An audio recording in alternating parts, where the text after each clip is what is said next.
Bwana Yesu asifiwe. Karibu katika neno maalum linalokuja kwako na Pastor Miamba, na nataka twende tukaangalie vile ambavyo Mungu anaitengeneza kesho yako leo, lakini pia shetani anaiwinda kesho yako leo.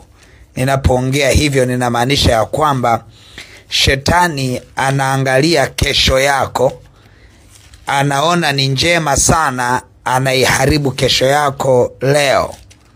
Tunaona hata vile ambavyo Mungu alionyesha kesho ya mwanadamu vile ilivyokuwa nzuri, shetani akaiangalia akaenda kuiharibu. Tunaona mpango wa Mungu wa kesho ya mwanadamu ambayo ilitakiwa sisi tuwe hivyo. Mungu alisema kwamba katika kitabu cha Mwanzo sura ya 1 mstari wa 26, Mungu akasema na tumfanye mtu kwa mfano wetu na kwa sura yetu, wakatawale samaki wa baharini na ndege wa angani na wanyama wa nchi yote pia na kila chenye kutambaa kitambacho juu ya nchi. Mungu akaumba mtu kwa mfano wake, na kwa mfano wa Mungu akamuumba mwanamume na mwanamke aliwaumba. Mungu akawabarikia. Mungu akawaambia, zaeni mkaongezeke, mkaijaze nchi na kuitiisha, mkatawale samaki wa baharini na ndege wa angani na kila kiumbe chenye uhai kiendacho juu ya nchi. Huo ni mpango wa Mungu juu ya mwanadamu, maisha yake ya wakati huo na kesho yake. Kwa hiyo vile ambavyo Mungu alianza kuieleza hiyo kesho ya mwanadamu, shetani alijua. Kwa kazi yake akaenda kuiharibu kesho ya mwanadamu. Na ndio maana akaenda akamwambia yule mwanamke, akamdanganya kwa kuiangalia kesho ya yule mwanamke, kwa kuiangalia kesho ya mwanadamu. Ukisoma ile sura ya 3 kitabu cha Mwanzo, anasema mstari wa 1, basi nyoka alikuwa mwelevu kuliko wanyama wote wa mwitu aliowafanya Bwana Mungu.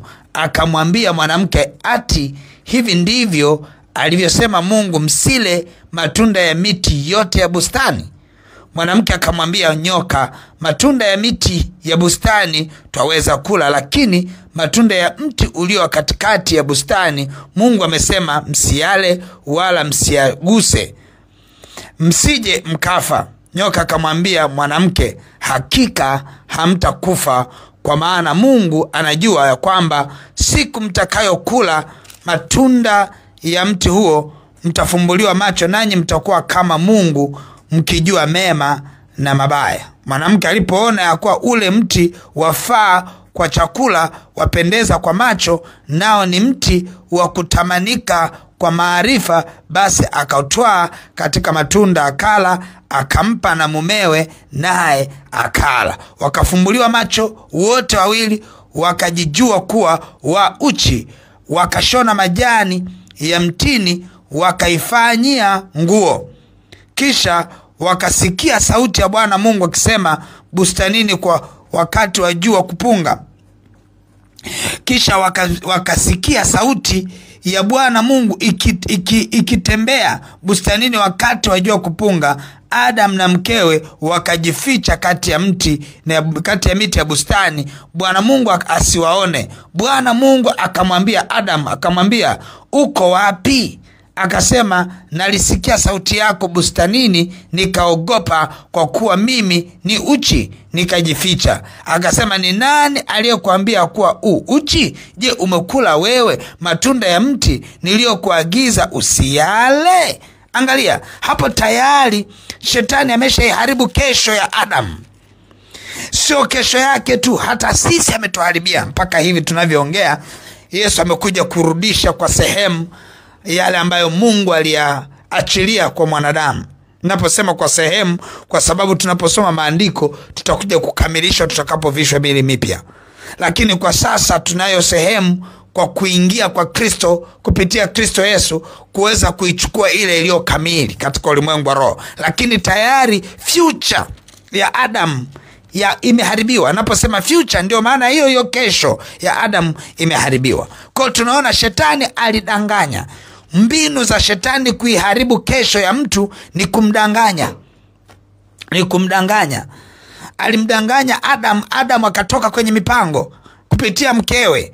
Adam akatoka kwenye hali ambayo Mungu alimkusudia, akamdanganya. Angalia sasa mahali pale pale, angalia kitu cha ajabu sana hapa. Mungu, mpango wa Mungu anasema ya kwamba hawa watu atakao waumba waende wakatawale. Akaumba akasema zaeni mkaongezeke, mkaijaze nchi, mkaitiishe, mkatawale. Angalia, wakaijaze, wakaitiishe, wakaitawale, samaki wa baharini, ndege wa angani na vitu vyote vyenye kutambaa vitambavyo juu ya nchi. Angalia sasa, mara baada ya anguko, mara baada ya kudanganywa, mara baada ya kuharibiwa kesho yao, angalia Mungu yule yule anachokiongea kwa mwanamume. Anasema hivi, Adam, tunasoma hiyo kitabu cha Mwanzo sura ya 3 mstari ule wa 17. Akamwambia Adam, kwa kuwa umeisikia sauti ya mke wako, ukala matunda ya mti ambao nalikuagiza nikisema usiale, ardhi, angalia hapa, ardhi imelaaniwa kwa ajili yako. Kwa uchungu utakula mazao yake siku zote za maisha yako. Mchongoma na miiba itakuzalia, nawe utakula mboga za kondeni. Angalia, kwa mara ya kwanza mchongoma na mwiba unaanza kuzaliwa. Hakukuwa kuna mboga ya bustani inaitwa mwiba. Mwiba umekuja baada ya anguko.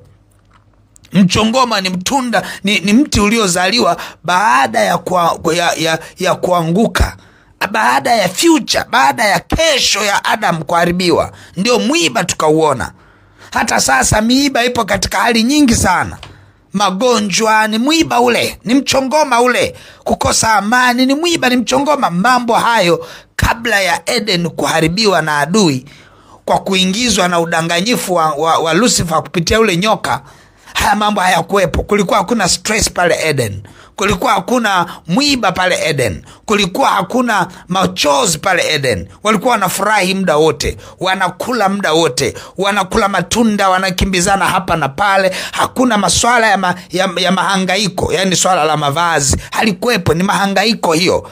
Kwamba hakukuwa na mahangaiko kwamba watu wavae nini, watu wale nini, watu walale wapi. Vyote hivyo Eden pale vilikuwa vimeshafunikwa, vimemaliziwa, vimetengenezwa. Eden ilivyotengenezwa haikuwa na uchungu ndani yake, haikuwa na maradhi ndani yake, haikuwa na misukosuko ndani yake, wala miiba katikati ya ndoa ambayo sasa hivi ipo haikuwepo. Kwa hiyo unakuta faraka ilianza pale pale. Tunaona imeanza pale pale faraka ya ndoa Eden pale pale. Adam anasema hivi, ni huyu mwanamke uliyeniletea. Tayari faraka imeanza hapo. Anauliza wewe kwa nini umetenda kosa? Anasema ni huyu mwanamke uliyeniletea. Lakini tunaangalia chanzo ni kudanganywa. Ni kudanganywa. Hata sasa hatima nyingi zinadanganywa. Unakuta mtu anaingia hasara leo, alidanganywa jana. Yaani yote unayoyapitia leo ulidanganywa juzi, sio leo. Na ndio maana shetani anavyokudanganya usitoe fungu la 10 leo, hana shida na leo yako, ana shida na kesho yako. Akikudanganya leo usiombe, hana shida na leo yako, ana shida na kesho yako. Kuna mtoto wangu mmoja juzi akaja akaniambia, akasema baba, shetani ni mkali. Akasema Mungu ni mkali sana. Nikauliza kwa nini? Akaniambia ya kwamba alijisemea tu moyoni ya kwamba safari hii wacha ni hii hela niipeleke yote sehemu, fungu la 10 nitalitoa baadaye. Akasema alidrop ndani ya mwezi mmoja, alidrop, akashtuka mapema, akarudi tena kwenye njia ya kutoa fungu la 10. Huyu namuaminia yuko vizuri sana kiroho, na ndio maana alishtuka. Lakini wengi huwa hawashtuki, kwa sababu adui anapokuzuia usitoe fungu la 10 leo, anakuletea uharibifu wa kesho. Na ndio maana Adam alivyoambiwa ale kupitia mwanamke, lile tunda alivyokuwa analila lilienda kuathiri kesho yake, sio siku hiyo, kesho yake. Na mpaka hivi leo hii miiba inayotuchoma, haya madeni yanayotusumbua, hizi faraka zinazotusumbua, hii njaa inayotusumbua, ni kwa sababu ya anguko, uharibifu. Shetani aliharibu kesho yetu kupitia Adam, kupitia Hawa. Kwa tunaona unapodanganywa leo, ujue inaguswa kesho yako. Unapoambiwa leo left kwenye grupu la Anza Siku na Bwana, unapoambiwa leo usisikilize ibada za Anza Siku na Bwana, unapoambiwa leo na adui usitoe fungu la 10, anakuambia usitoe kabisa fungu la 10, ujue kinachoathiriwa ni kesho yako. Sio leo, ni kesho yako. Kinachowindwa ni hiyo kidogo ulicho nacho. Inaolindwa ni hiyo afya ulio nayo. Kwa hiyo unakuta shetani anapingana sana na hatima za watu. Anazipinga hatima za watu. Unaona kuna vitu Mungu ametubebesha vikubwa sana katika ufalme, ambavyo shetani anajua mtu akiendelea hivi atapata shida na ufalme wake utatikisika. Unajua kuna watu ambao ndani yao wana kingdom mindset, yani ndani yao wenyewe wanawaza kwamba siku akija kufanikiwa ufalme wa Mungu utasonga mbele. Sasa shetani anachungulia, anaona hiyo. Kwa kila utajiri unaokuja kwa ule mtu, shetani anauwinda sana, kwa sababu anajua huyu mtu akifanikiwa, huyu kesho yake itakuwa ni maumivu kwa shetani. Yani huyu mtu akifanikiwa, huyu shetani mwenyewe anajiona yuko kwenye danger zone, anajiona yuko mahali pabaya. Kwa anaangalia kesho yako umebeba nini. Na ndio maana shetani hashughuliki na wale watu wa upande wake, wala hashughuliki. Shetani utaona na mbugudhi mlevi, utamuona na mbugudhi mtu mchawi, utaona na mbugudhi, kwa sababu yule ni upande wake. Anadili na kesho yako, ambayo katika ulimwengu wa roho ukifanikiwa wewe, yani anaipindisha kesho yako, kwa sababu anajua ukifanikiwa wewe ufalme wa Mungu umeongezeka. Na ndio maana tunapoilinda kesho yetu, tunailinda kwa maombi, tunailinda kwa kuishi kwa kanuni. Tutaomba hapa kuifunika kesho yetu kwa damu ya mwana kondoo, kwamba adui asipate mlango wa kudanganya, adui asipate mlango wa kutuwin. Tunaenda kuifunika kesho yetu kwa damu ya mwana kondoo, kwamba tunajua hapa shetani alimdanganya Adam, lakini kesho yao ilikuwa mbaya, wakaishia kufukuzwa Eden.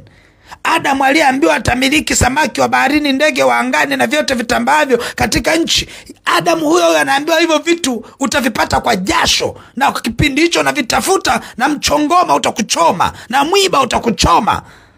Anasema kwa maana wewe ni mavumbi na mavumbini utarudi. Yani ni maneno mabaya ambayo hayakuwahi kusikika huku mwanzo, lakini shetani amekuja kuyaharibu, amekuja kuharibu maneno mazuri, future ambayo Mungu aliiweka. Sasa tunataka tukamwambie Mungu, mahali adui ameiba, twende tukarejesha, kwa sababu Mungu ni wa urejesho. Mungu ni wa urejesho. Alimtuma mwanawe pekee aje kurejesha kilichopotea. Ile future ina uwezo wa kurekebishwa, lakini wakati unairekebisha future, usisahau kuifunika future kwa damu ya mwana kondoo. Au niseme hivi, wakati unairekebisha future na kuirejesha, usisahau kuifunika future yako, ama usisahau kuifunika kesho yako na damu ya mwana kondoo. Kwa maana kuna wengine ajali zinawavizia kwa sababu ya kesho yao. Hao watu Mungu shetani anajua Mungu ameweka utajiri ndani yao. Hao watu kuna namna gani ya kuzuia, ili nisipambane na huyu, wacha nimuue, nimmalize kabla ya wakati, ili kuweza kuiharibu kesho yake. Ili kesho huyu mtu kipindi anatakiwa asimame kwenye ibada fulani, kipindi anatakiwa asimame kama mtumishi fulani mkubwa, kesho yake iwe imeharibika tayari. Kwa shetani anaanza kuiwinda kesho yako. Anajua utakuwa tajiri, utaenda kuachilia fedha kubwa kwenye ufalme, na injili itaenda mbali. Anaona wacha tumuue huyu. Kwa unakuta kesho yako inawindwa kwa ulichokibeba. Kesho yako inawindwa, shetani hataki uwe na ile kitu Mungu aliyotaka uwe nayo. Kwa tunaenda mbele za Bwana, tunarejesha mahali ambapo leo hii unaishi maisha ambayo jana ndio yaliharibiwa, sio leo. Kama tunavyosema leo inaharibiwa kesho yako, inamaanisha leo uharibifu wa leo ulitokea mwezi uliopita ukatokea, au mwaka uliopita ukatokea. Sasa ili kuirejesha kesho, tunaenda kuomba leo, tunaliitia jina la Bwana leo, tunalitangazia baraka leo, tunaifunika kesho yetu leo. Yani kuna vitu tunavifunika kwa damu ya mwana kondoo leo kwa ajili ya kuilinda kesho. Unajua kuna namna shetani anaweza akacheza na hatima yako kwa ajili ya kuiharibu kesho yako. Ukajikuta vitu fulani ambavyo ni vya msingi kufanya leo usitamani kuvifanya. Kuna mwingine hataki kusikiliza hata ibada ya leo, hataki ugeni. Unakuta hata anavyosikiliza hivi anajilaumu, hivi kwa nini nasikiliza? Unakuta kuna vitu fulani hivi, kumbe kinachowindwa ni kesho. Kuna maarifa utayasikia leo ni hazina ya ushindi wa kesho. Kwa shetani anaweza kaiharibu kesho yako leo. Tunaona alivyoiharibu Eden. Tunarejesha, lakini tunamsihi Roho wa Bwana ailinde kesho yetu. Tunataka tuende mbele za Bwana sasa. Baba mtakatifu, katika jina la Yesu Kristo wa Nazareth, Mungu aliye hai, tunakushukuru sana kwa rehema zako nyingi, kwa neno la maarifa uliloliachilia usiku wa leo. Mungu aliye hai, asante kwa neema na rehema zako nyingi.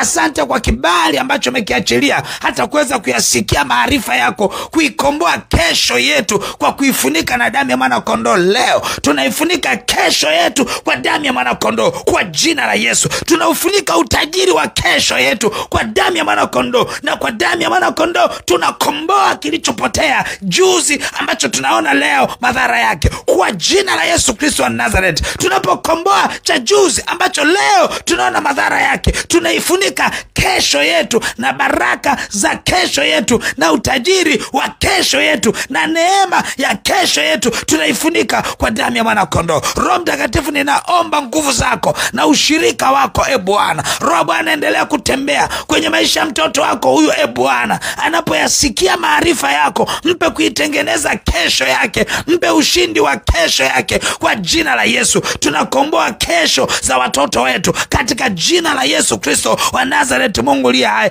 adui atakapoweka tabia mbaya za watoto leo ili kuiba kesho, kwa jina la Yesu tunakomboa kesho ya watoto wetu. Adui hataweza kuweka uharibifu kwao, kwa jina la Yesu na kwa damu ya mwana kondoo. Adui anapoleta uharibifu leo kwa ajili ya kesho, tunamfunika mtoto wetu ama watoto wetu, tunafunika uzao wetu kwa damu ya mwana kondoo. Haitaonekana kesho yao mbele ya shetani. Shetani hata iona kesho ya watoto wetu, wala hata igusa, kwa jina la Yesu Kristo wa Nazareth. Mungu aliye hai, Baba, ninatangaza baraka kwa ajili ya kesho yako. Ninatangaza neema kwa ajili ya kesho yako. Mafuta Roho Mtakatifu yamiminike kwa ajili ya kesho yako. Hautatembea katika uharibifu tena, kwa jina la Yesu Kristo wa Nazareth. Mungu aliye hai, Baba, asante kwa upako wako na nguvu zako. Sifa na heshima ni zako, Jehova. Amen, amen, amen. Mungu wangu akubariki sana. Basi unaweza ukashika sadaka yako kwa ajili ya kesho yako. Unaweza ukaishika sadaka yako ukaiwakilisha hiyo sadaka pia kwa ajili ya watoto wako na uzao wako, ukimsemesha Mungu kwa habari ya kesho yako. Umwambie Mungu, kesho ya watoto wangu, kesho yangu, ninaiwakilisha sadaka hii, kapige kelele kwenye kiti cha enzi. Lakini umwambie Mungu aliye hai, kama kuna leo ninaishi maisha ambayo adui ameyaiba, ninaishi vitu ambavyo adui aliviiba, ninakomboa leo yangu katika jina la Yesu. Basi utaachilia hiyo sadaka na utaona neema iliyozidi sana. Mungu wangu akubariki sana. Basi utashika sadaka yako hiyo, utaiachilia kwenye hiyo lipa namba M-Pesa ambayo ni 577876 ama namba za mawasiliano 0713842123 au 0744982517. Mungu wangu akubariki na uwe na wakati mwema. Amen.